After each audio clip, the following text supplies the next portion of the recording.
निश्चित रूप से ऑपरेशन टाइगर पूर्णतः सफल है और जैसा कि हम सारे लोगों ने पूर्व में देखा है कि वास्तव में एकनाथ शिंदे सच्चे राजनेता हैं और अपनी मातृभूमि के लिए, बाला साहेब के विचारों के लिए उन्होंने सतत लड़ाई लड़ी।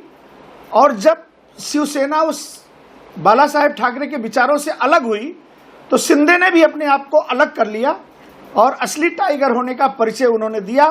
तमाम प्रकार के कलेशों को, दुख को सहते हुए उन्होंने बाला साहेब के ठाकरों को पूर्णतः महाराष्ट्र में लागू करने के लिए एक बिगुल बजाया उन्होंने और उसको सफलतापूर्वक पूर्ण भी किया।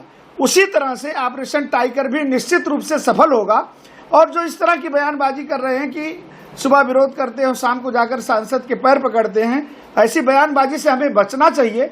निश्चित रूप से यदि हम अपनी मातृभूमि के लिए, अपने देश के लिए, अपनी संस्कृति के लिए और अपने सनातन के लिए कुछ करना चाहते हैं तो हम बात न करें, विवाद न करें, अपितु करके दिखाएं।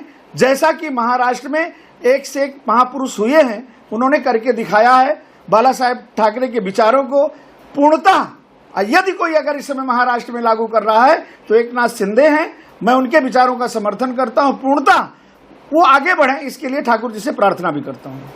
अब क्या कहेंगे इस पर आप?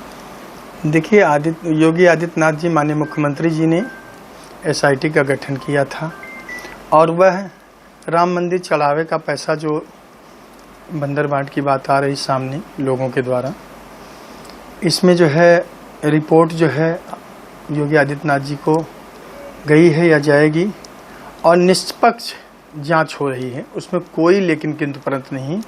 जो भी अनर्गल प्रलाप करेंगे या कर रहे हैं वो गलत कर रहे हैं और सरकार के ऊपर, एसआईटी के ऊपर विश्वास करना चाहिए हर व्यक्ति को और पूरी पारदर्शिता, पूरी निष्पक्षता के साथ जांच हो रही है। ठीक है महाराज जी, जिस तरह से विपक्ष ने ट्वीट किया है उस पर क्या कहेंगे आप?